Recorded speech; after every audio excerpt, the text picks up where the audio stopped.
Etong si Panelo daw mga kababayan ay napakarami daw po ng butas na nakita dito kay Garma dun sa mga paliwanag ni Garma dito daw po sa Quadcom or dito sa Kamara mga kababayan. So eto, pakinggan po natin etong nakita nating balita galing po sa teleradyo. I-play na po natin mga kababayan. Hayag sa Quadcom. Kakasama naman po natin si Attorney Salvador Panelo, Legal Counsel po ni dating Pangulong Rodrigo Duterte. Good morning po, Attorney! Good morning, Attorney Sal. Good morning sa inyong dalawa. Opo, thank you very much po, sir, sa pagsama po sa amin. First and foremost po, yung reaction po ninyo dito po sa mga recent na... Sabi dito, ayan, paulit-ulit na may mera na vlogger to. Ingat kayo, hindi to BBM supporter. Hindi ba ako BBM supporter? Pagpatuloy pa natin. Pahayag sa Quadcom, particular po from Ms. Garma. Sinabi po niya na inauthorize ni Pangulong Duterte yung pagbibigay ng reward system para po dito sa mga EJK, sir. Oo, maraming diferensya yung kanyang affidavit ng binasa sa Quad Committee. Yung notice, sabi niya, tinawagan daw siya ng date yun, May 2016. Eh, hindi pa presidente si Duterte noon, di ba? Opo. Parang hindi yata, that circumstance alone raises the suspicion that the event never occurred. Kasi di ba mga kababayan yung eleksyon noon, or yung mismong eleksyon noon parang May 11, 2016, pakitama na lamang po ko nung si Duterte ay nanalong presidente mga kababayan, yung mismong election noon is May 11, 2016. Mga kababayan, so ngayon, kung si Duterte yung nanalo doon, ibig sabihin hanggang Mayo ng katapusan, may tsansa itong si Duterte na lahat ng possible na magamit niya para may implement na niya agad-agad yung kanyang pangarap na madugong pakikipaglaban sa ipinagbabawal na bato at maipakita agad sa publiko, di ba ang uunahin niyang hanapin yung mga taong gagawa noon. So ibig sabihin, kahit hindi pa siya nanunumpa bilang presidente ng Pilipinas, ang ginagawa niya, kinukumpleto na agad niya yung mga galamay na gagamitin niya para ipatupad yung madugong pakikipaglaban sa ipinagbabawal na bato. Kaya siguro mga kababayan, etong si Garma, na-contact nitong si Duterte at pinaghahanap ni Duterte ng mga tao na may kakayanan na mag-replicate ng Davao model sa buong Pilipinas ng pakikipaglaban nila sa ipinagbabawal na bato o pamamaraan ng mga Duterte na pakikipaglaban sa droga. Ano po ngayon, ipagpatuloy pa natin? Kasi hindi pa siya presidente. Baka nga hindi pa alam kung magiging presidente siya o hindi. Kasi may 11 ng eleksyon . Di ba? That's number one. Number two, sinasabi niya na yun daw, meron daw Davao model na tinatawag. She never said na member siya nun. In fact, sabi niya, yun daw Davao model the fight of drugs. Ipupursue daw yun. Yun daw ang plano. But, basahin mo affidavit, sabi. At di ba nangyari naman mga kababayan, alam nyo kahit itanggi to ni Panelo, nangyari na Tapos na ang termino ni Duterte, nagawa na nila na ma-replicate mga kababayan yung katulad ng pamamaraan nila sa Davao na madugong pakikipaglaban sa ipinagbabawal na bato. Nangyari na. Kaya nga ngayon nag-iimbestiga na patungkol sa extrajudicial killings kasi nga nangyari na mga kababayan. Ngayon kung titingnan po nating mabuti, pinagtangkaan pa nga dating gawin na general ni Duterte etong si Garma at yan naman ay nabanggit din ni Duterte mga kababayan sa isang speech po niya. 'Di ba minsan nabitawan niya yung salita na anong ranggo mo ngayon, Garma? Sa susunod general ka na. 'Di ba minsan nabanggit ni Duterte yan? Kaya sobra ang laki ng tiwala ni Duterte dito po kay Garma dahil kung makikita niyo si Garma isang pulis lamang na medyo may ranggo mga kababayan na noong napadikit kay Duterte naging general manager ng PCSO kahit hindi naman qualified. Kaya nga kung titingnan po nating mabuti, napakalalim ng ugnayan ni Garma dito kay Duterte at pagkakatiwalaan talaga ni Duterte yan na maghanap ng mga tao na kayang gawin na mag-replicate ng madugong pakikipaglaban sa ipinagbabawal na bato sa buong Pilipinas ng katulad ng sa Davao. Ano po, so ngayon ipagpatuloy pa natin. Sabi niya, inalok siya na maging miyembro. She declined because according to her, hindi siya experienced ng mga ganon. And yet, kung hindi siya miyembro at hindi siya experienced, so how can she be knowing anything about it? Di ba? Mhm. O, number 3, meron siyang mga sinasabing, may dinitalye siya. If you notice, may dinitalye siya na ganitong ang tanong ko, paano mo madidetalye ang isang bagay na unang-una hindi mo nga alam, wala kang partisipasyon. Nakakasama nga siya dun eh. Di ba nakakasama pa nga siya doon? Kaya nga nabanggit mga kababayan nitong abogado ng ICC na noon daw merong nangyari na patayan na iisa lamang yung binawian ng buhay. Di ba dumating daw etong si Garma? At sinabi daw nitong si Garma mga kababayan na bakit iisa lang yung namatay nung panahon na nakikipaglaban etong Duterte administration sa ipinagbabawal na bato. Di ba mismong si Garma mga kababayan ang nagsabi na bakit daw iisa yung binawian ng buhay? Dapat kung tutuusin, madami. Mga kababayan, ngayon kung titingnan natin, bakit nga ba alam ni Garma lahat? Pati yung pagtitimbre ni Leonardo dito kay Bongo ng bilang ng mga nasawi, mga kababayan, kasi kaparty siya doon. Alam niya kung ano yung ginagawa at siya yung inutusan ni Duterte na maghanap ng mga taong may kakayanan na gumawa or sumugpo ng mga drug addict, mga kababayan, sa panahon ng Duterte administration. Kaya malaki ang partisipasyon nitong si Garma at lahat ng sasabihin niya paniniwalaan talaga ng sambayanang Pilipino kasi nga malalim yung ugnayan niya dito kay Duterte. Di umano. Ano po ngayon, ipagpatuloy pa natin.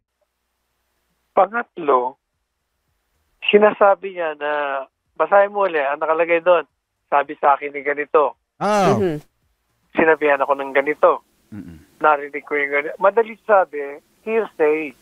Wala siyang personal na kaalaman sa kinikwento niya. Pinento lang sa kanya. Number 4,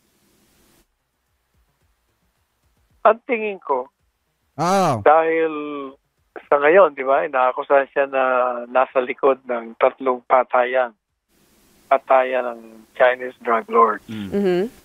Pagkatapos, hinihiya pa siya ng gusto dyan. At naroon yung probability of Isa pa yon yung 3 drug lord, mga kababayan, na nasa penal colony. Di ba si Duterte daw ang may utos nun, mga kababayan, dito kay Garma. Kaya ipinag-utos ni Garma dun sa kanyang upper classmate. So ngayon kung titingnan po natin mabuti, yan naman ay inilabas din, inilathala din yan nung 2 PDL, mga kababayan. So ibig sabihin, ayaw ko lang sabihin mga kababayan na baka nga si Garma yung naging sekretary ng Davao model na pagpatay, mga kababayan. Ano po, so ngayon kung titingnan din natin mabuti dito sa sinasabi ni Panelo, mismong si yung 2 preso na ang nagsabi na mismong si Duterte yung nasa sa likod ng lahat at malalim yung ugnayan ni Duterte dito kay Garma, mga kababayan. So ibig sabihin malalim din yung pagtitiwala ni Duterte kay Garma. Baka nga hindi alam ni Panelo yung alam ni Garma, mga kababayan. Ano po, so ngayon ipagpatuloy pa natin. prolonged detention.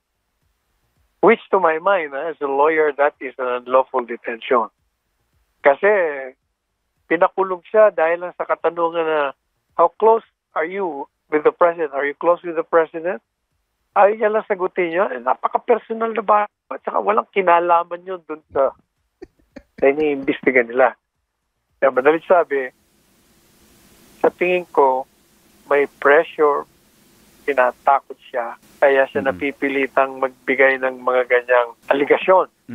Itutulad nyo pa ang administrasyon sa panahon ninyo. Sa inyo kasi, pagka hindi sumang-ayon, tinatakot nyo. Pag hindi nakipagtulungan sa inyo, anong sasabihin nyo? Itutumba nyo. Diba mga kababayan, ganyan yung galawan nila nung panahon ng Duterte administration. Pag hindi nakipagtulungan sa kanila, itutumba at yan ay mismong nanggaling sa bibig ni Bato de la Rosa. So ngayon, gusto nilang itulad, gusto nilang ipuna sa kamera yung ginagawa nila nung panahon ng Duterte administration. Mga kababayan, na kapag hindi nakipagtulungan, may kalalagyan ka. Kapag hindi ka sumang-ayon sa gusto nila, may kalalagyan ka. Mga kababayan, swerte mo na lang kung bubuhayin ka pa. Ano po ngayon, ipagpatuloy pa natin. Pero, number 5, kung babasahin mo talaga yung affidavit niya, parang pinalalabas na talagang may kinalaman si Presidente Diba? Siya Duterte. nga. Pero, ang duda ko it was craftily made by a lawyer para sa punto ng publiko may kinalaman siya. Pero hindi ito tatayo sa hukuman kasi nga full of improbabilities. Yan yung sabi ni Bato. Yan yung sabi nitong si Panelo, mga kababayan. Alam nyo, eto talaga yung tagalinis ng kalat nitong si Duterte.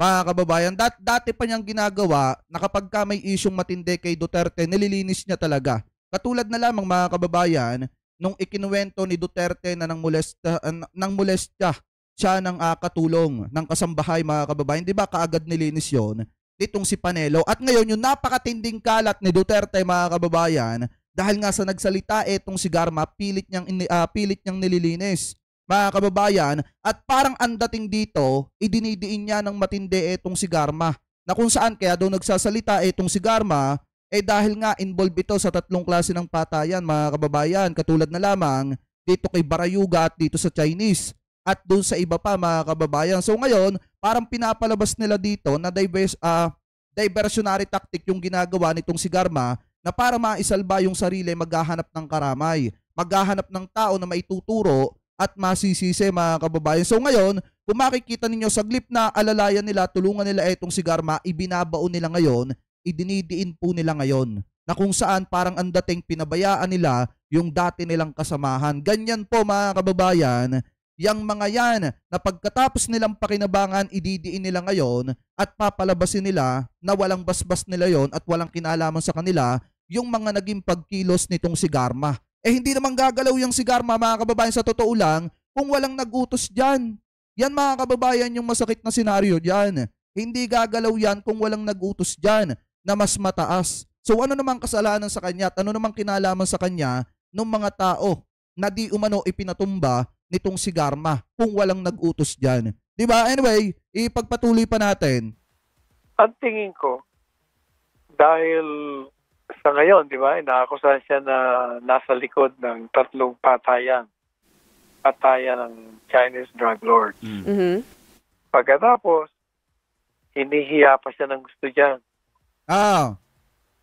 At naroon yung probability of a prolonged detention, which to my mind, as a lawyer, that is an unlawful detention. Kasi pinakulong siya dahil lang sa katanungan. Yes, eto, napakaganda ng ni Ma'am Marlene Cahigo. Sabi niya dito, ang tanong, para saan ba ang ginawa niya at sino ba ang nag-utos?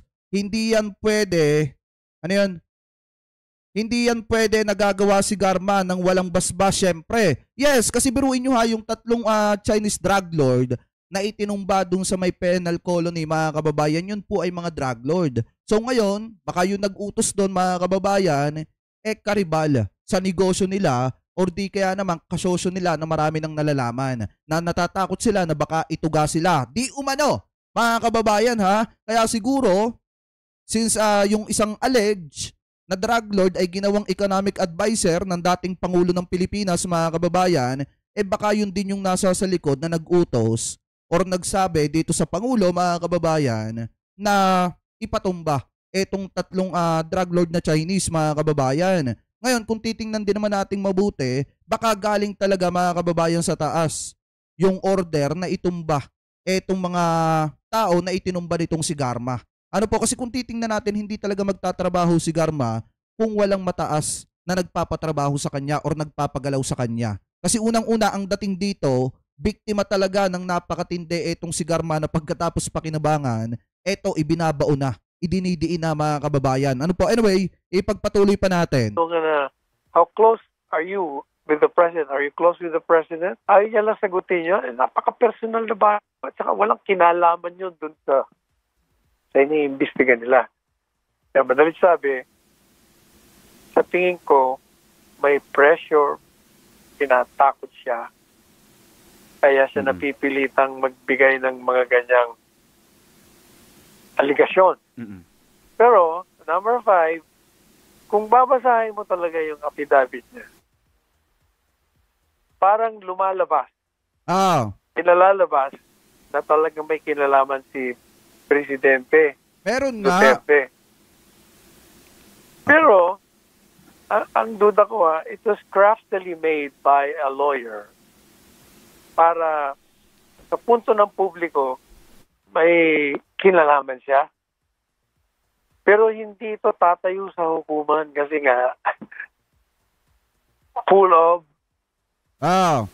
improbabilities. Dahil sabi, ginagawa niya lang yan para... Sabi dito ni Lamberto de la Cruz, normal ang pressure pag tinatanong, Panelo. Kaya nga, sa kanila kasi, iba kasi yung strategy nila. Kinakausap nila ng palihim, mga kababayan, di umano, at pagbabantaan, katulad nung ginagawa ni Bato dun sa kay Espinosa Sr. Kita nyo kung paano si Bato magbanta doon. Pag hindi sumuko yung anak, mamamatay yung anak niya. Mamamatay etong si Kerwin Espinosa. So ngayon, kung titingnan po nating mabuti, mga kababayan, ganyan yung galawan nila nung panahon na sila ang nag-iimbestiga.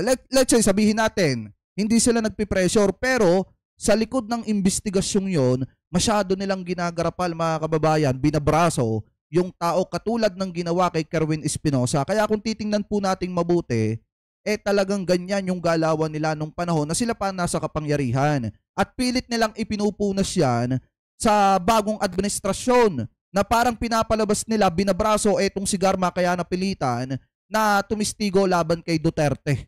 Ano po, pero kung titingnan natin yung mga expose, mga inilabas nitong si Garma, mga kababayan, basta na lang lumalabas sa bibig niya. Kita nyo ba yung kay Mayor Halile? Di ba aksidente lang na lumabas yon sa bibig nitong si Garma?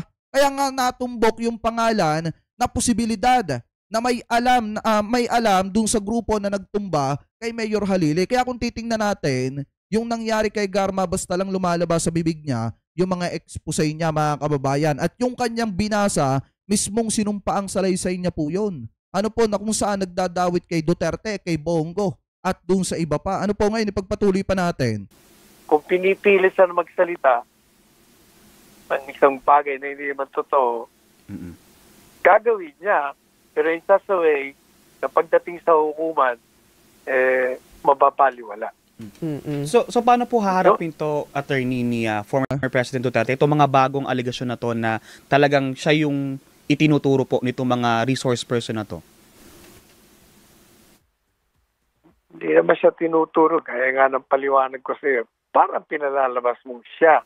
Pero actually, kung tinitingnan mo yung affidavit, wala siyang alam. Kuha mo? Kaya nga precisely, naglalabas ako ng statement. At meron pa akong article na lalabas ngayon o bukas, iisa-isahin ko para makita ng tao na hindi totoo. So sir, si Pangulong Duterte ba ay pupunta po sa Quadcom in case lang po dito sa mga susunod na hearing? Wala namang imbitasyon na dumarating sa kanya. Hindi ba sinabi niya na? Gusto niya pumunta. Okay, so very well. Nakailang patawag na daw kay Duterte ang Quadcom, mga kababayan. Ngayon pinapalabas nitong si Panelo na walang ipinapadalang imbitasyon ang Quadcom, mga kababayan, kay dating Pangulong Duterte. Gustong-gusto nga daw umattend ni Digong, mga kababayan, sa Quadcom, kaso wala naman daw pong dumadating na imbitasyon dito kay Duterte. Pero kung titingnan po natin, nakailang patawag na, mga kababayan, ang Quadcom dito po kay Digong, pero sila yung hindi sumisipot, mga kababayan. At maliwanag din naman kay Bato de la Rosa na wala talaga siyang balak na sumipot, mga kababayan. Ibig sabihin, kung sisipot si Duterte, baka mapilitan si Bato. Pero kung si Duterte, mga kababayan, ini-ignore yung mga patawag nitong Quadcom sa kanya, hindi talaga siya makaka-attend or sisipot ng Quadcom, taliwas sa sinasabi ngayon nitong si Panelo. Ano po ngayon, ipagpatuloy pa natin. Willing naman siya, sir, kung magpadala po ng invitation. Sinabi niya na nga Okay, sige. Pero, wait lang nga, sabi ni Bumblebee, guys, pansinin nyo naman ang pamamaril sa bahay ni Senator Requetas Padilla. Walang pumapansin sa isyo, haha. Wala namang kwenta, halatang scripted naman. Para sa akin, hain may yun opinion. Mga kababayan, opinion ko lamang po yun. Base sa sarili kong pagtingin do sa short live ni Robin Padilla. Wala talagang papansin yan. Kahit nga yung media, mga kababayan, hindi naman gaanong pinagtuunan ng pansin. Kasi unang-una, sino ba namang utu-utong taong mamamaril ng bahay ng isang Padilla? lalo na at bahay pa ni Robin Padilla. 'Di ba? Kaya pag hindi mahalaga yung issue, di natin pinapansin. Pagpatuloy pa natin. Let me say this, kasi usap kami niyan. Sabi niya, number one, nung hindi pa lumalabas yung bagong balita niya. Sabi niya, alam mo, pag nanonood ako dyan sa Kongreso,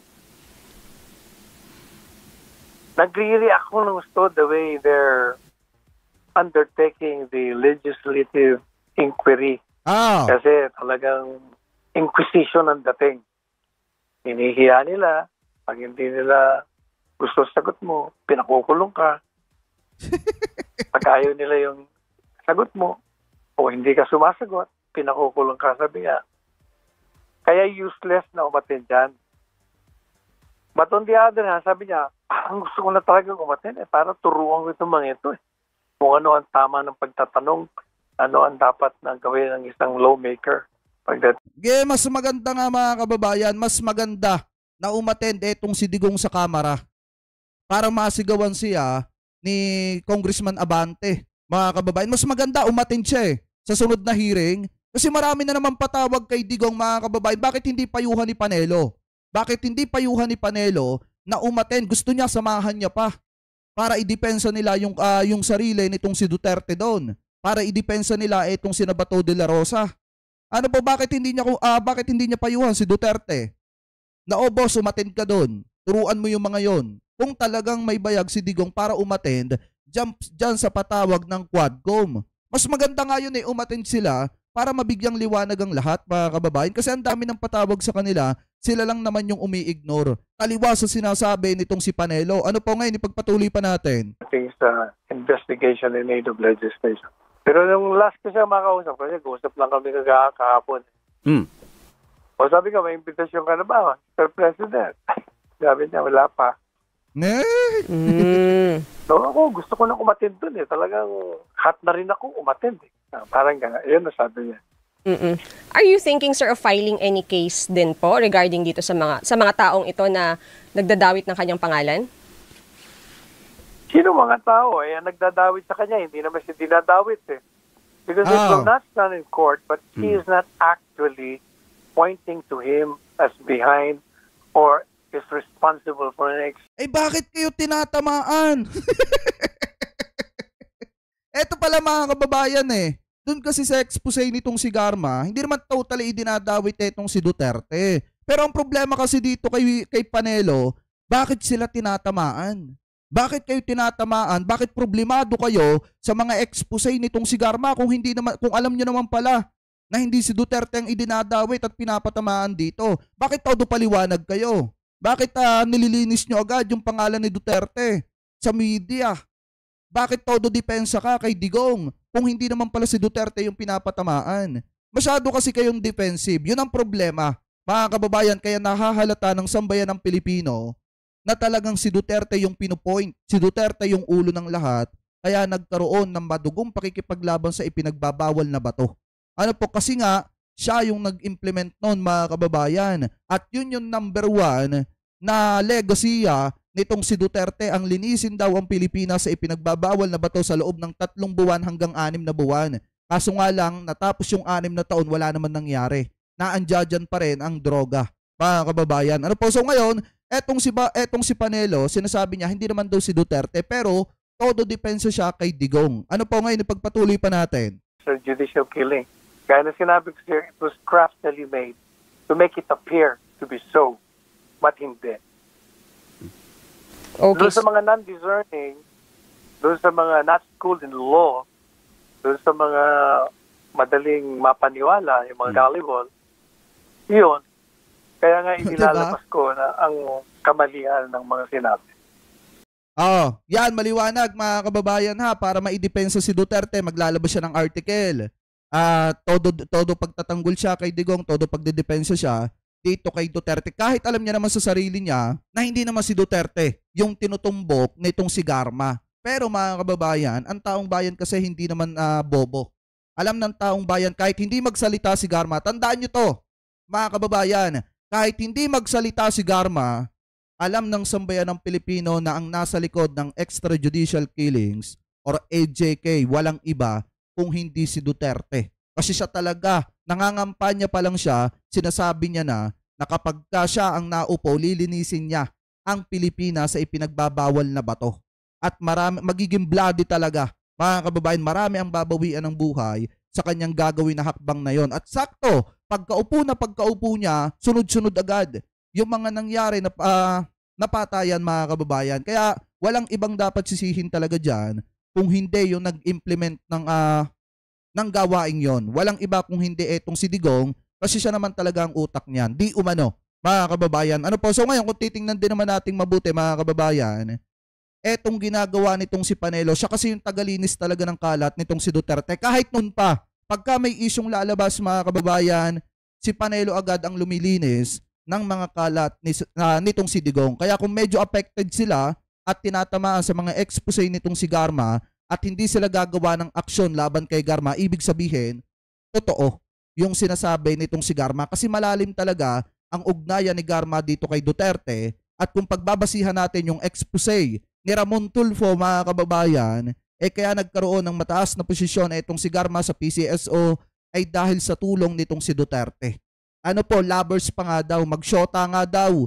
Ika nga, mga kababayan, kung syota mo yung isang tao, natural, sulido, at talagang napakatindi ng pagtitiwala mo sa taong yon. Ano po, ngayon mga kababayan, kayo, ano po ang komento nyo, hingil po dito sa mga topic na ito na tinalakay po natin. Ano pa masasabi nyo, mga kababayan, hingil dito kay Bato de la Rosa na masyadong defensive sa ibinulgar nitong si Kerwin Espinosa, mga kababayan. At ano pa masasabi nyo dito kay Panelo na masyadong nililinis ang pangalan ni Duterte kahit hindi pa naman si Duterte talaga yung pinipinpoint nitong si Garma. Mga kababayan, comment below na lamang po